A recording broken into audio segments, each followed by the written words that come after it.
Welcome to the deep dive. We're diving into a real tragedy today, the sinking of the SS El Faro. You've given us a lot to work with on this one. It's a case that goes way beyond just a hurricane. It brings up some really tough questions about human judgment, the responsibility of companies like Toti Maritime, and how safety standards at sea sometimes just don't keep up. Yeah, it's a story that stayed with me. So the El Faro itself, she was built in 1975, a real workhorse of a cargo ship. But by 2015, she was definitely showing her age, right? And I mean, we're talking wear and tear, maybe some questions about how well she was being maintained. But she'd also been through tons of storms in her 4 decades of service. Right, and that's part of what makes this so compelling. The El Faro and her crew, led by Captain Michael Davidson, a guy with over 30 years at the helm, they'd faced down countless storms and always come out on top. But this time it was different. It really was. So let's talk about the hurricane itself. At first, Hurricane Joaquin seemed manageable. Mhm. What happened? Did it just suddenly become this monster storm? That's exactly it. It's something called rapid intensification, and it's becoming more and more common, which is scary for anyone at sea. Joaquin went from a pretty standard tropical storm to a Category 4 hurricane way faster than anyone expected. Ships like the El Faro had almost no time to react. And to make matters worse, we have this message from a crew member, Danielle Randolph, sent it to her family. She says, "Not sure if you've been following the weather at all, but there is a hurricane out here and we are heading straight into it." She even mentions winds are super bad and seas are not great. Knowing what happened, it's just chilling to read that. It really does make it so personal, right? It reminds us that these ships aren't just carrying cargo. It's people with families, hopes, and fears sailing right into a nightmare. Okay, so we've got this rapidly intensifying hurricane, a ship that's maybe not in the best shape, and a crew facing a very real threat. What about Captain Davidson's decision-making? I mean, he had a reputation for being a really cautious mariner, right? He did actually, there are stories about him being fired from a previous job for being too safety conscious. So yeah, his choice to sail the El Faro towards Hurricane Joaquin instead of away from it has left a lot of people wondering what was going through his mind. And the tools he was using to track the hurricane. I know there was something about the data he was relying on being different from what the National Weather Service was putting out. Can you explain that? Sure. Captain Davidson was using a weather service called Bon Voyage. It's decent for general forecasting, but not as sophisticated as what the National Weather Service uses. He might have missed some key warnings about just how fast Joaquin was intensifying, maybe because Bon Voyage didn't give him the same level of detail. So a potential information gap, the captain working with the system that wasn't giving him the full picture of the danger. Exactly. And it just shows how crucial it is in these situations to have the most accurate and up-to-date information. Knowing how to interpret that data can literally be the difference between life and death. So we've got this aging cargo ship, a hurricane that's intensifying like crazy, and maybe a lack of complete weather information. What happened when that storm actually hit the El Faro? Must have been terrifying. It was. The situation on board escalated really quickly. Huge waves, winds that could knock you off your feet, the ship listing dangerously. Reports described just chaos and fear, and then the El Faro's engines failed. She was completely at the mercy of that hurricane. A 790-foot cargo ship adrift in a Category 4 hurricane. Just imagine that feeling of helplessness. That's a scary thought. Yeah. So what happened next? Did Captain Davidson try to call for help? He did. There are records of these increasingly desperate calls from him to Toti Maritime's emergency line. Yeah. And then there's the audio of his final commands to the crew telling them to abandon ship. It's tough to listen to. You can hear the fear in his voice, the storm raging all around him. Wow. So while all this was happening, what about the rescue efforts? The Coast Guard must have been dealing with some crazy conditions too. They were Ginnas. The same hurricane that crippled the El Faro was hammering the Coast Guard's rescue teams. But they still launched a massive search and rescue operation. Sadly, all they found was debris, confirming that the El Faro had sunk, taking all 33 crew members with her. It was a devastating loss for everyone. So the El Faro's gone, the Coast Guard's done what they could.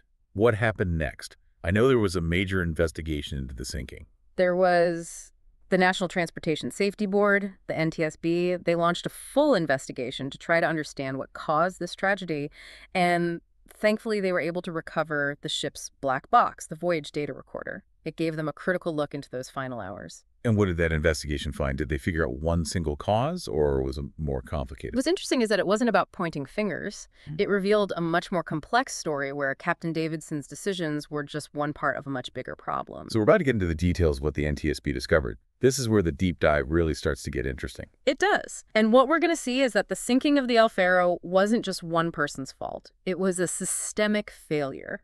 Okay, so before we move on to part two, let's take a moment to think about what we've learned. You got this ship that seemed reliable, but maybe wasn't.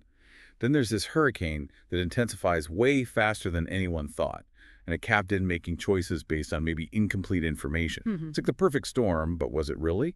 Or were there things that could have been done to prevent it? That's what we'll look at in part two. Yeah, so picking up where we left off the NTSB, they really dug into the El Faro herself, and what they found was pretty disturbing.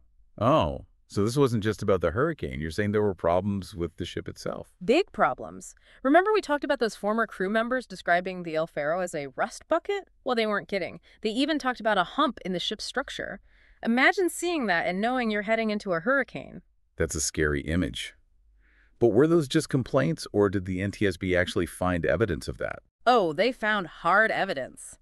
When they checked out the El Faro's sister ship, the El Yunque, they found corrosion everywhere, clear signs that maintenance had been neglected. It was a real eye-opener, made everyone question how committed Toti Maritime really was to keeping their ships and their crews safe. So not only was the El Faro maybe sailing into a hurricane without all the right information, but the ship itself might have been in bad shape. That's a recipe for disaster, isn't it?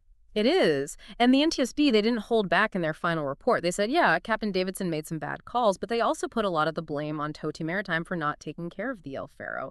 This wasn't just an accident. This was a failure on multiple levels. This is a really important point.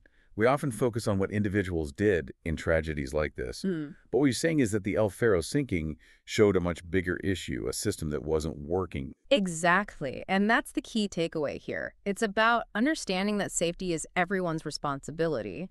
Yeah, you need people making smart decisions, but you also need companies that take safety seriously and regulations that are strong enough.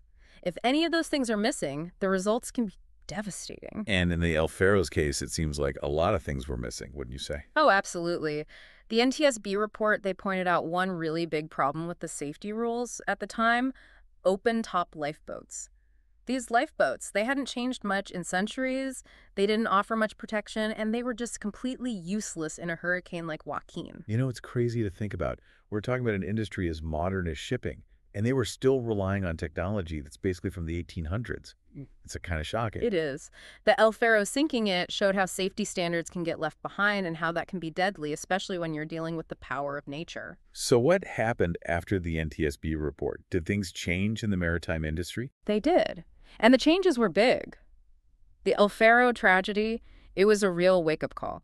They made the rules about ship maintenance a lot stricter, they made sure ships had better weather systems, and they totally changed the rules about lifeboats. Those sound like good changes.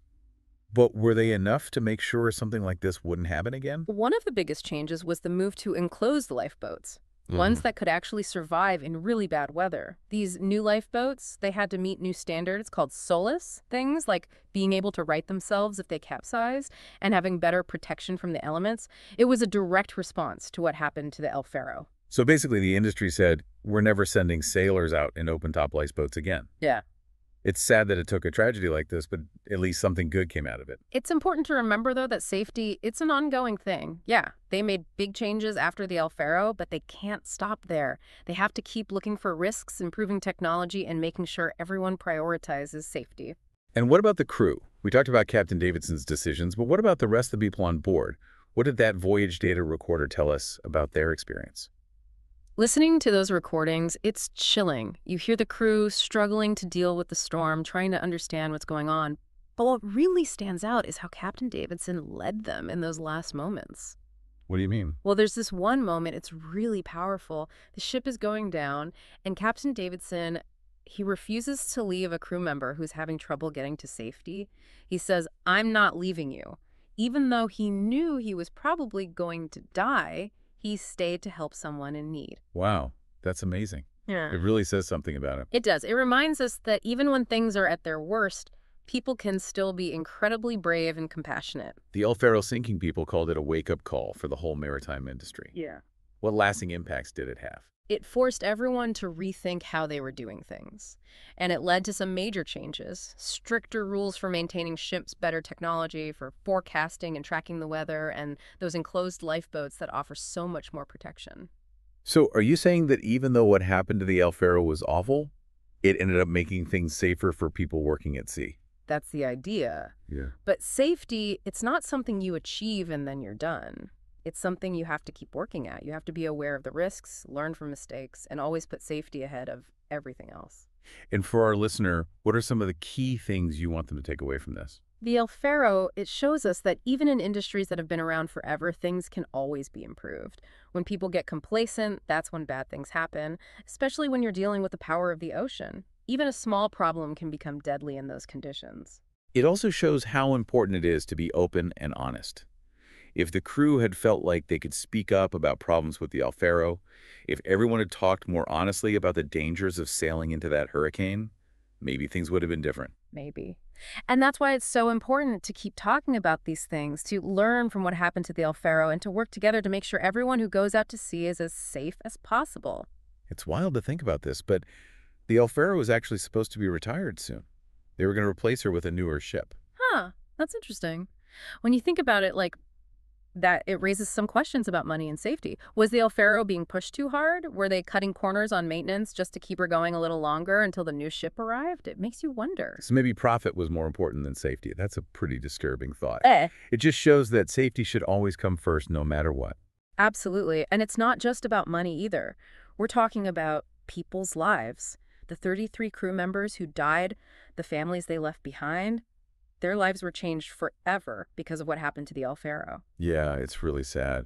And you can hear that in the recordings from the voyage data recorder. You can. You hear Captain Davidson giving orders, trying to keep things under control, and you can hear how scared the crew was. It makes you realize the human cost of these kinds of disasters. The fact that he stayed with that crew member who was struggling even while the ship was going down, it's incredible. It shows real courage and a sense of responsibility. It does. It shows that even in the worst situations, people can still do amazing things. People called the El Faro sinking a wake-up call for the maritime industry. Have things actually changed since then? Oh, yeah, definitely. The El Faro story, it forced everyone to look at how they were doing things, and that led to some big changes, stricter rules about how ships have to be maintained, better technology for predicting and tracking the weather, and those enclosed lifeboats that are much safer. So even though it's a terrible tragedy, the El Faro sinking made things safer for other sailors. That's the goal. But it's important to remember safety isn't something you just do once and then forget about it. It's something you have to keep working on all the time. You have to stay aware of the risks, learn from mistakes, and always put safety first. And for our listeners, what are the most important things you want them to remember from all of this? I think the El Faro shows us that even in industries where people have been doing things the same way for a long time, there's always room for improvement. When people get too comfortable with how things are, that's when accidents happen, especially when you're dealing with something as powerful as the ocean. Even a small problem can turn into a disaster. It also shows how important communication is. If the crew had felt comfortable talking about problems with the El Faro, if everyone had been more open about the dangers of sailing into that hurricane, maybe things would have ended differently. Yeah, maybe. And that's why it's so important to keep these conversations going, to learn from tragedies like the El Faro, and to work together to make sure everyone who goes out to sea comes home safely. This deep dive has been really eye-opening. We've talked about the storm, the choices that were made, the condition of the ship, the failures in the system, and the incredible bravery of the crew. But in the end, the story of the El Faro is a human story. It reminds us how precious life is, how powerful nature can be, and how important it is to always be working towards a safer world. It's a story we should never forget. A reminder that we can always learn and improve, and that safety is everyone's responsibility. If you want to learn more about the El Faro and the people who sailed on her, we highly recommend checking out the documentary Brick and Mortar. It's a really powerful film that tells the story of this tragedy and lets you hear from the families of the victims. It's definitely worth watching. Thanks for joining us for this deep dive into the sinking of the SS El Faro. We hope it's given you a lot to think about. Until next time, keep exploring, keep learning, and keep asking those tough questions.